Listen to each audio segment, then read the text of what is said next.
اعوذ باللہ من الشیطان الرجیم بسم اللہ الرحمن الرحیم۔ السلام علیکم ورحمۃ اللہ وبرکاتہ۔ میں ہوں قاری محمد بلال۔ آپ دیکھ رہے ہیں A to Z عملیات چینل۔ جیسا کہ آپ سب جانتے ہیں کہ میں آپ کے لیے، انسانیت کے لیے قرآن شریف اور آقا کریم علیہ الصلاۃ والسلام کی سیرت میں سے کچھ وظائف، عملیات وغیرہ آپ کے لیے لے کر حاضر ہوتا رہتا ہوں۔ آج بھی اسی طرح کی ایک ویڈیو ہے، لیکن اس میں فرق اتنا ہے کہ آج میں نے جس موضوع کو، جس مسئلے کو آپ کے سامنے ڈسکس کرنا ہے، بتانا ہے آپ کو، وہ مسئلہ دنیا میں اتنا گمبھیر ہو چکا ہے کہ ہم دنیا کی چلیں چھوڑ بھی دیں، لیکن پاکستان میں اتنا زیادہ پھیلتا جا رہا ہے جس کو کنٹرول کرنا حکومت وقت کی بہت زیادہ ذمہ داری بنتی ہے۔ بہرحال ہم اپنی طرف سے جو کوشش ہے وہ کرتے ہیں۔ تو آج میں نے آپ کے لیے جو عمل پیش کرنا ہے، آپ کو جو بتانا ہے عمل، اس بیماری کو شوگر کا نام دیتے ہیں، ذیابیطس کا نام دیتے ہیں۔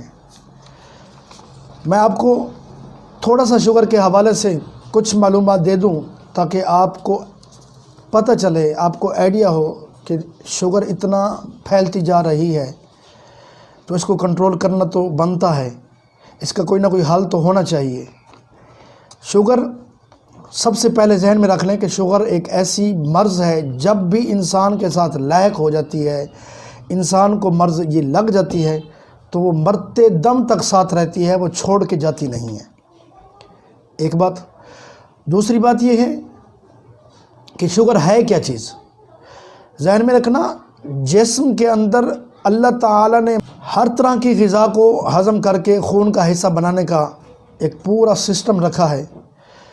تو اس سسٹم میں کچھ اس طرح ہے کہ اگر آپ کوئی بھی میٹھی چیز کھاتے ہیں تو جسم کا جو مین جو چیز ہے، جو ایٹم ہے، جو سسٹم ہے، جو جسم اس میٹھی چیز کو تقسیم کر کے اس کو پھیلا کر جسم کے اندر جو ہے، خون کے اندر وہ داخل کر دیتا ہے، تو جیسے ہی وہ میٹھی چیز اگر ہضم ہوتی رہے، چلتی رہے، خون کے اندر شامل ہوتی رہے تو انسان صحت مند رہتا ہے، اس کو شوگر کی مرض نہیں ہوتی۔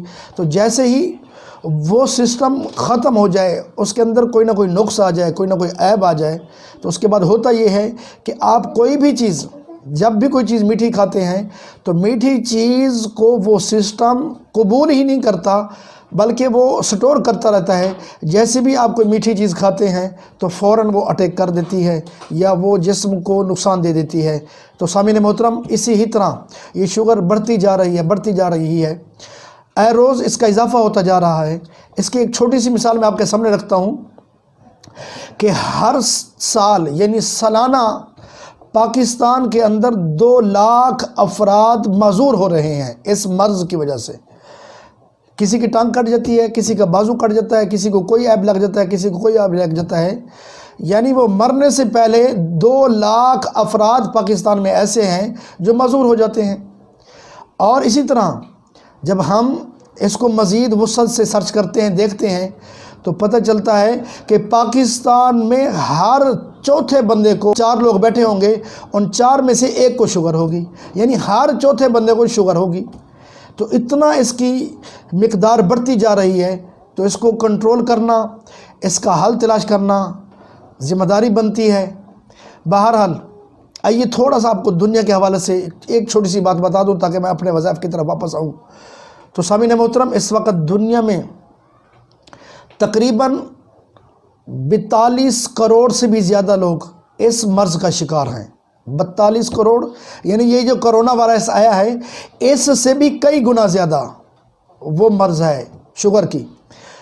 تو اس کو سامعین محترم، اس کا حل، اس کا علاج اگر وقت پر کر دیا جائے تو پھر بھی کوئی نہ کوئی ایسا سسٹم آ سکتا ہے کہ وہ بندہ صحت یاب ہو سکتا ہے، وہ مرض دور ہو سکتا ہے۔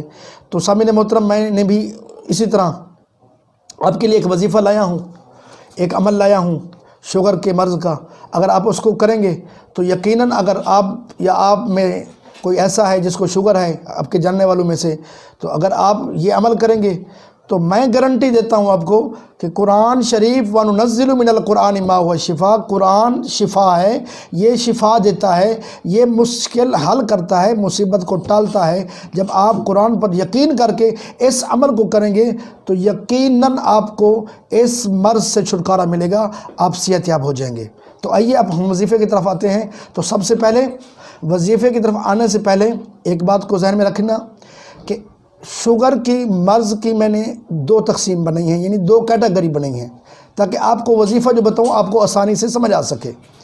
پہلی کیٹیگری یہ ہے کہ جب شوگر ابتدائی سٹیج پر ہو، یعنی اب وہ قابل علاج ہے، اب اس کا علاج ہو سکتا ہے، وہ ڈاکٹروں کے پاس بھی اس کا علاج موجود ہے، اگر وہ کوشش کریں صحیح میں نے میڈیسن، اگر وہ حل کریں بتائیں میڈیسن، تو اس شوگر کا حل آپ کو مل سکتا ہے، آپ صحت مند ہو سکتے ہیں۔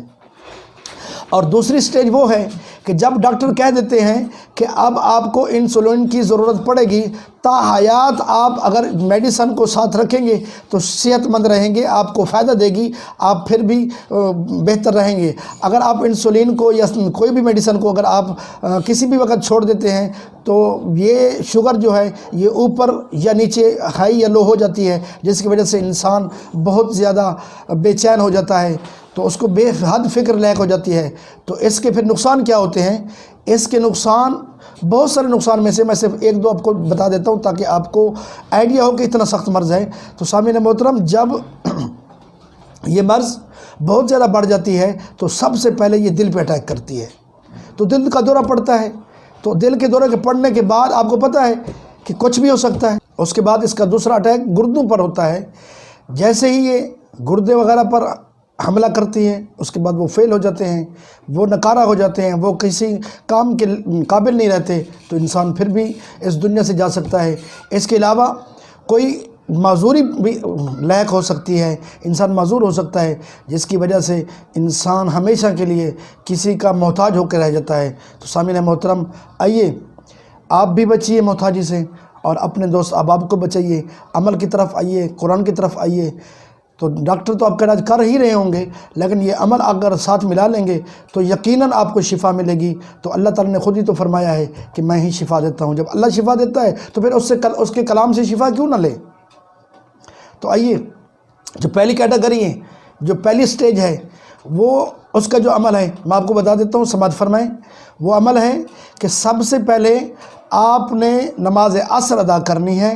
نماز عصر کے بعد آپ نے سورۃ العادیات، آخری پارے کے اندر سورۃ العادیات موجود ہے، اس کو پورا پڑھنا ہے اور ساتھ میں درود شریف پڑھنا ہے۔ سورۃ العادیات اور درود شریف کو 11 بار پڑھنا ہے، اور اس کے بعد آپ نے پڑھنا ہے ربی ادخلنی مدخل صدق واخرجنی مخرج صدق واجعل لی من لدنک سلطانا نصیرا۔ یہ آیت 15ویں پارے کے اندر موجود ہے، آپ کو یہ مل جائے گی۔ تو مزید میں ویڈیو کے اندر آپ کو نظر بھی آ رہی ہوگی۔ تو اگلے جب آپ یہ سورۃ العادیات بھی پڑھ لیں گے، درود شریف پڑھ لیں گے، اس کے بعد 100 بار یہی والی آیت پڑھیں گے، اس کے بعد پھر سے آپ نے سورۃ العادیات اور درود شریف پڑھنا ہے۔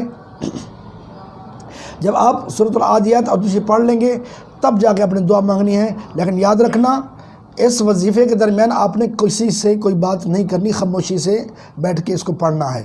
تو اس کے بعد پانی پہ دم کر کے اس کو پی لیجئے تو انشاءاللہ آپ کو شفا ملے گی، اگر یہ پہلی سٹیج پر ہے تو۔ اب ہم آتے ہیں دوسرے عمل کی طرف۔ تو سماعت فرمائے، دوسرا عمل، دوسری سٹیج، دوسری کیٹیگری وہ یہ ہے کہ آپ نے سورۃ الکافرون کو 1000 بار پڑھنا ہے، اور اس کے ساتھ وہی آیت جو میں نے پہلے طریقے میں بتائی ہے، ربی ادخلنی مدخل صدق واخرجنی مخرج صدق واجعل لی من لدنک سلطانا نصیرا۔ یہ آیت آپ نے پڑھنی ہے 100 بار، اور سورہ کافرون 1000 بار، اور اس کو پڑھ کے اب بالآخر درود شریف پڑھ کے آپ نے تیل پر دم کرنا ہے۔ تیل پر دم کرنے کے بعد اس کو گھر میں اچھی جگہ پہ رکھ دیں، اور جب آپ غسل کرنے لگیں اس وقت اس کی مالش کریں۔ مالش کرنے کے بعد غسل کریں، اور جو وہ پانی ہو وہ پانی ناپاک جگہ پہ نہیں جانا چاہیے۔ تو سامعین محترم، اگر آپ اس کو 41 بار اس طرح کریں گے تو آپ کو اللہ تعالیٰ اپنے محبوب کے صدقے، اپنے رحمت کے صدقے آپ کو شفا عطا فرمائے گا۔ انسولین سے بھی اور میڈیسن سے بھی آپ کو چھٹکارا مل سکتا ہے اگر آپ یقین کامل کے ساتھ اس عمل کو کریں گے۔ جتنا آپ کا یقین کامل ہوگا اتنی یہ عمل آپ کو فائدہ دے گا۔ تو سامعین محترم، آخر میں آپ کو یہ بھی بتا دوں کہ جب آپ یا آپ میں سے کوئی بھی اس مرض میں مبتلا ہوتا ہے تو ڈاکٹر سب سے پہلے آپ کو کہتے ہیں کہ واک کیا کریں۔ تو صبح صبح کی واک بتاتے ہیں۔ تو واک جب بھی آپ کر رہے ہوں تو سب سے پہلی بات یہ ہے کہ واک کرتے ہوئے اس آیت کریمہ کو، ربی ادخلنی مدخل صدق واخرجنی مخرج صدق، الآخر، اس آیت کو جب آپ واک کر رہے ہوں تو اس آیت کو مسلسل آپ نے جاری رکھنا ہے جب تک آپ کی واک کمپلیٹ نہ ہو۔ تو یہ آیت بھی پڑھتے رہیں گے، واک بھی کرتے رہیں گے تو انشاءاللہ العزیز آپ کو شفا ہوگی۔ اور یہ دونوں صورتوں میں، یعنی پہلی سٹیج والی مرض ہے یا آخری سٹیج والی مرض ہے، تو یہ دونوں سٹیج والی مرض کے ساتھ اس وظیفے کو اپنا لیں تو آپ کو انشاءاللہ العزیز شفا ہوگی۔ اور میں دعا کرتا ہوں کہ اللہ تعالیٰ آپ کو اس طرح کی مرض سے، آپ کے ہر جاننے والے کو، آپ کے ہر فیملی ممبر کو ہر طرح کی مرض سے اللہ تعالیٰ محفوظ فرمائے اور اللہ تعالیٰ آپ کو کسی کا محتاج نہ کرے۔ اللہ تعالیٰ سے مزید دعا کرتا ہوں کہ اللہ تعالیٰ آپ کو ہمیشہ خوشیاں عطا فرمائے۔ السلام علیکم ورحمۃ اللہ وبرکاتہ۔